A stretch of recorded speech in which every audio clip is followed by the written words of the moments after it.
joined by Eddie Hearn. A brilliant night of boxing we've just witnessed here at the SSE Arena, Wembley. Let's start by talking about that main event. How did you score it going into? I had it really close. I mean, I had the disadvantage of sitting next to David Haye and Tony Bellew. I even feel that some of Usyk's teams felt it was close, but then when I went over to TV, they were like, no, Usyk's won that comfortably. I couldn't really split them because I had Chisora like 3-0 up, maybe 4-1 after 5, I don't know. But maybe I didn't give him a lot else. I don't know, I've got to watch it back. But I thought it was really, really close, and I thought it was a brilliant fight. I thought it was thrilling, especially after the first 3 or 4 rounds, because everyone was looking at each other as if to say, blimey. You know, he really set about him early on, and I just thought it was a great fight. Great fight for Usyk to learn about the division, and he'll really kick on from there. And massive respect to Chisora because it was another brilliant heavyweight fight. He's just called out Anthony Joshua on our social. What's next for him? Is that a potential fight for 2021? It is. I mean, look, AJ was here tonight. He wants to fight Usyk, but his focus is on fighting Tyson Fury. But you know, if for one reason that can't be made, he will 100% fight Oleksandr Usyk. And you know, if Usyk wants to hang around, Joshua will still fight Oleksandr Usyk. He wants to challenge AJ against these great heavyweights, and Usyk is a very, very good heavyweight. Usyk's disadvantage is his size, you know, and he's handicapped in that sense because he's unbeatable at cruiserweight. The only way he's going to get beaten is by fighting guys that are too big for him. And we nearly saw that tonight at times. But what you saw was Usyk adapt and get a game plan together to deal with the pressure and the style of Derek Chisora, who I thought was excellent as well. Let's talk about the chief support, George Kambosos. A good performance from him, securing his IBF mandatory to face Teofimo Lopez. Yeah, it was another good fight. I just saw Lee Selby in the corridor, and he said, I thought I'd done enough, and I told him I didn't think you did. You know, I thought it was a very close fight, but I just felt like, you know, the pressure of George Kambosos, the eye-catching stuff came from him. Felt like Lee needed to take the middle of the ring a little bit more and force the pressure. You know, he was doing very well with his jab. He was moving a lot, but you know, I thought Kambosos was a worthy winner, and I wish him all the best. We have a new world champion in Britain in Savannah Marshall. A brilliant performance. Brilliant performance. You know, potentially performance of the night. You know, movement was great, and you know, sometimes you can hear the shots of fighters land. You know, in the male side of the sport, and with Savannah, it's the first time I've been ringside and I've really heard the punches thudding in. She punches really, really hard, and you know what?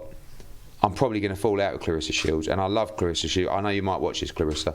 You're a big favourite of mine, right? We have a laugh. You know, you find me funny, really, but I believe Savannah Marshall will beat her, and I believe it will be a wonderful fight. I'm not going to talk too much more on it. I'm not going to goad Claressa. She's a great fighter. She's brilliant for the sport. But I'll speak to Mark Taffet and her team, and we'll make her an offer. It's a brilliant fight. I'd love to get her over to the UK. You know, UK fans would love it. The build-up would be brilliant. And yeah, we'll see if we can get it done. A good win for big Tommy Mack, taking the European title home. Yeah, so pleased with him. You know, Tommy Mack's been up and down, and you know, probably times where he was in the dark on his career and wondered where it was going. Big win for the European title, and you know, halfway through that fight, I didn't think it looked like he was going to get the win. Razor thin victory, and you know, some of the scoring again. You know, we look at it and. Yeah, I think you had one guy gave it 118, 110 to Lagoon, I believe. I don't get that score. Thought it was a round or two either way, but I thought Tommy was the deserved champion, and some big fights ahead for him. It's been a tough week for Ramla Ali's first professional fight week with opponent changes, but she came in, she looked well schooled and put in a good performance tonight. She boxed really well, and listen, credit to Eva as well. I mean, you know, she was outclassed and she wasn't good enough, but she gave it everything. Thought they could have pulled her out a little bit earlier, to be honest with you, but you know, the problem you're going to have is the liquidity of opposition in those kind of divisions. But what we do have domestically, when everybody's ready, is some wonderful fights at bantam or super bantam. Obviously, you've got Rachel Ball going for a world title, you've got Ramla Ali, you've got Shannon Courtney, you've got Ellie Scottney, and a brilliant fight between Amy Timlin and Carla Skelly to kick off the night. That was probably one of the fights of the night for me, and I'll be looking to make that rematch. But around those divisions, you've got some great domestic stuff hotting up. And now, of course, the Matchroom residency just getting underway tonight. We've got some big nights to look forward to in the future. Absolutely. Back here in 2 weeks for Katie Taylor, World Championship triple header. Of course, then the big one, Dillian White against Alexander Povetkin.